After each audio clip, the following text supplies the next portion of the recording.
آخر کیا ایسا ہوا ہے کہ چینی حکام کو خط لکھنا پڑ گیا ہے حکومت پاکستان کو؟ وعدہ خلافیاں بند کر دیں، پاکستان کے عوام کا سوچنا شروع کر دیں۔ آخر یہ جو تمام امراء جو وزیر اعظم کے ارد گرد ہیں، بڑے بڑے بزنس مین ہیں، کتنا پیسہ کمائیں گے؟ خدا کے لیے پاکستان اور چین کی دوستی کو برباد نہ کریں۔ السلام علیکم دوستو، میں ہوں امتیاز گل یوٹیوب کے ساتھ آپ کی خدمت میں حاضر۔ آج کچھ بات ہو جائے چین پاکستان تعلقات کی۔ کیا سی پیک کے منصوبے خطرے میں ہیں؟ کیا دونوں ملکوں کے درمیان کوئی رنجش آ گئی ہے؟ کیا وجہ ہے کہ چینی حکام کا لب و لہجہ پاکستان کے حوالے سے بدل گیا ہے؟ آج بات ہو جائے کچھ اسی حوالے سے۔ آپ کو یاد ہوگا 14 جولائی کو داسو میں چینی ورکرز کی بس پہ حملہ ہوا، اس میں 9 چینی جاں بحق ہوئے، اس کے ساتھ 4 پاکستانی بھی جاں بحق ہوئے۔ اس کے بعد ڈیمیج کنٹرول کی کوشش کی گئی اور دونوں طرف سے مفاہمت کے اور ایک دوسرے کی مدد کرنے اور ساتھ رہنے کے وعدے وعید بھی کیے گئے۔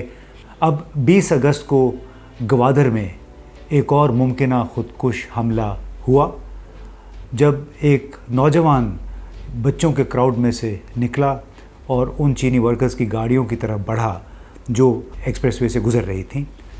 مقامی فورسز نے اس نوجوان کو ادھر ہی انٹرسیپٹ کیا، اس نے پھر خود کو اڑا دیا، بلکہ وہ ہلاک ہو گیا فائرنگ سے۔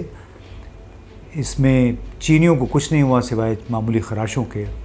لیکن اس کے بعد جو پریس ریلیز بیجنگ سے اور چینی ایمبیسی سے اسلام آباد میں ریلیز ہوا ہے، وہ کافی لمحہ فکریہ ہونا چاہیے ہمارے تمام حکمرانوں کے لیے، پالیسی سازوں کے لیے۔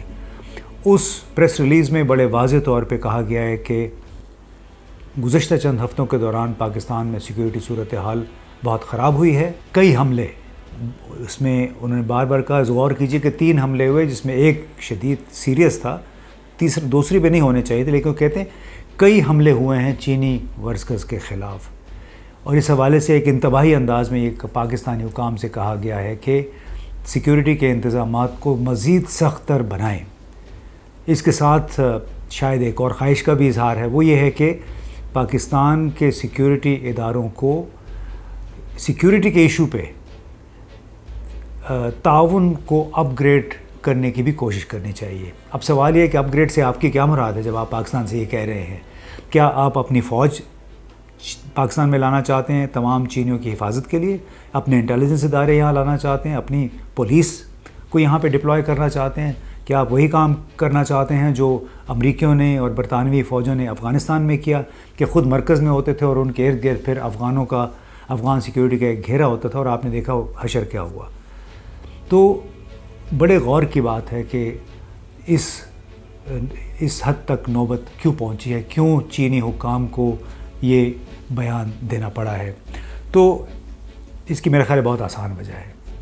وجہ ہے وہ وعدے جو گزشتہ دور حکومت میں پاکستان نے چین سے کیے تھے۔ وہ کیا تھے کہ سی پیک کے تحت جتنے بھی انرجی کے منصوبے ہوں گے ان کے لیے سرکولر ڈیٹ کا معاملہ نہیں آئے گا، ان کو فنڈنگ مسلسل میسر ہوگی۔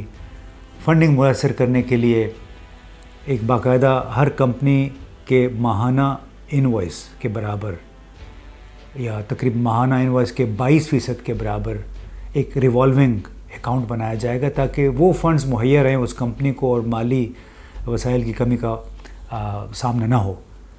لیکن جناب اس میں سے ایک ریوالونگ اکاؤنٹ آج تک نہیں بن سکا ہے۔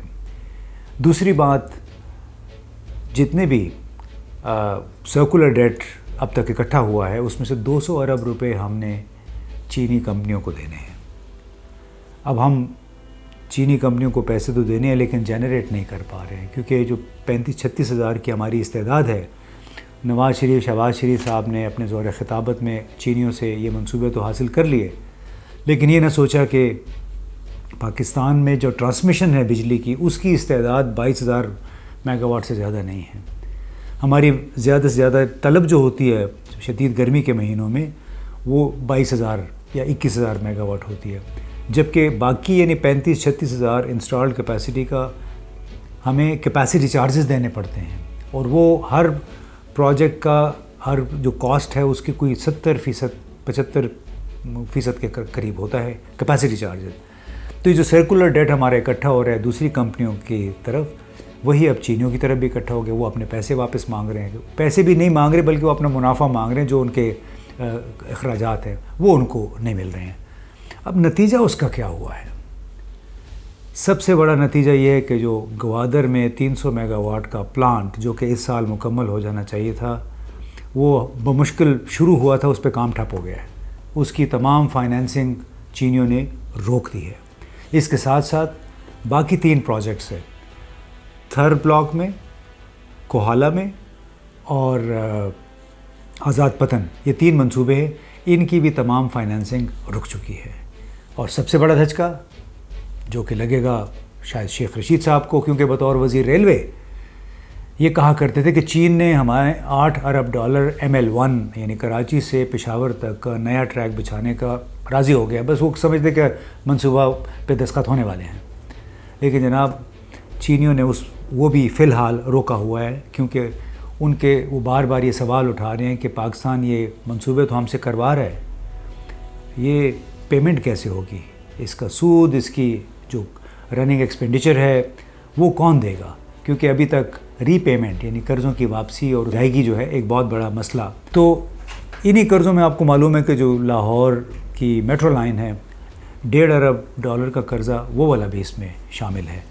तो अब ले दे के बात वहाँ आ गई है जिस पे शुरू हुई थी कि चीन ने अगर तरक्की की है, इस हद तक पहुँचे, तो वो सिर्फ़ इक़्तिसादी उसूलों पे, इकनॉमिक्स के उसूलों पे। पाकिस्तान के साथ दोस्ती उसकी सियासी वजूहात की बुनियाद पे भी है, लेकिन उस चीज़ का इदराक बहुत कम है पाकिस्तान में। और इससे अंदाज़ा लगाइए कि जब सीपैक का चार्ज एक साहब को दिया गया नई हुकूमत के आने के बाद, और उन्होंने पहली ही प्रेजेंटेशन सुनने से पहले ही ये कहा कि हम इसका नाम तब्दील नहीं कर सकते। अब अंदाज़ा लगाइए कि वो ये कह रहे हैं हुकूमत पाकिस्तान से कि आप अपने बच्चे का नाम तब्दील कर दें। क्यों? कि वो ये नहीं चाहते थे, हर उस चीज़ को मिटाना चाहते थे जिसका ताल्लुक़ नवाज़ शरीफ या शहबाज शरीफ से हो, यानी अपनी पिछली हुकूमत की लेगेसी को क्लियर करना चाहते थे। वो भूल गए अपनी खुशामद की इस अर्ज में कि ये मुआहदा था चाइना पाकिस्तान इकनॉमिक कॉरिडोर। ये कोई पाकिस्तान और शहबाज या नवाज़ शरीफ साहब के दरमियान नहीं हुआ था। तो खुदारा इस किस्म के चौंचले ना करें, ये खुशामदें ना करें, पाकिस्तान का मफाद है वो सोचें। और उसी वजह से चूँकि हम तमाम मंसूबों की अमलन इस वक्त फाइनेंसिंग रुकी हुई है, फिर टैरिफ के मसले पे भी बहुत सारे ख़दशात थे चीनी इन्वेस्टर्स के, लेकिन इस तमाम का ख़मियाज़ा जो है तमाम वादा खिलाफ़ियों का, नाअहली का, ख़ुद गर्ज़ी का, जो हमारे वज़ीर आज़म के अतराफ़ में बैठे हुए हैं एडवाइज़र्स, उसका ख़मियाज़ा पाकिस्तान के अवाम और पाकिस्तान भुगत रहा है। इसी वजह से सवाल ये पैदा हो रहा है कि जो ताबिश गौहर जैसे लोग, खालिद मंसूर, उससे पहले एक अबराज के नकवी साहब होते थे, ये सब वज़ीर आज़म के बहुत करीब थे। तो क्या हम ये कंक्लूड करें कि पाकिस्तान में चीन मुखालिफ लॉबीज़ थीं जो कि मगरिब के ज़्यादा करीब हैं, जिनके मगरबी फर्मों के साथ ज़्यादा ताल्लुकात हैं, और जो अपनी कमिशनें जब प्रोजेक्ट से मिलती हैं वो आसानी से मगरिब में ले जा सकते हैं, मगरबी बैंकों में। क्या वो लॉबी जीत गई है?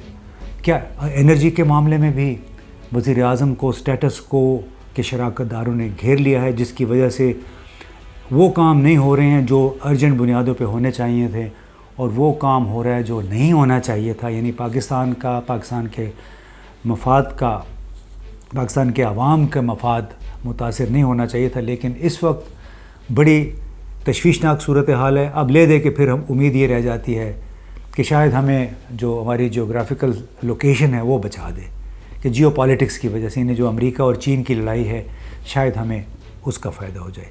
पहले अमेरिका और रूस की लड़ाई थी तो हमारे जो हुक्मरान थे उन्होंने समझा कि चले अब पाकिस्तान का फ़ायदा हो जाएगा। पाकिस्तान का तो नहीं हुआ, उनके चंद लोगों का ज़रूर हो गया है। फिर जब चीन और अमेरिका की ये जब से 5-6 साल से लड़ाई शुरू हुई है, उसमें हमारे लोगों की उम्मीद ये है कि इस लड़ाई की वजह से फ़ायदा पाकिस्तान को होगा। लेकिन जनाब ये फ़ायदा सिर्फ उसी सूरत में होगा जब हम चूँ चलाकियाँ छोड़ दें, वादा खिलाफियाँ बंद कर दें اور پاکستان کے عوام کا سوچنا شروع کر دیں. آخر یہ جو تمام عمراء جو وزیر اعظم کے ارد گرد ہیں، بڑے بڑے بزنس مین ہیں، کتنا پیسہ کمائیں گے؟ پاکستانی کی بدولت یہ بہت کما چکے ہیں. خدا کے لیے پاکستان اور چین کی دوستی کو برباد نہ کریں. یہ ایک جیو پولیٹیکل ہمارے ایک بہت ہی اسٹریٹجک دوستی ہے، اس کو اپنے منفعت کے خاطر برباد نہ کریں.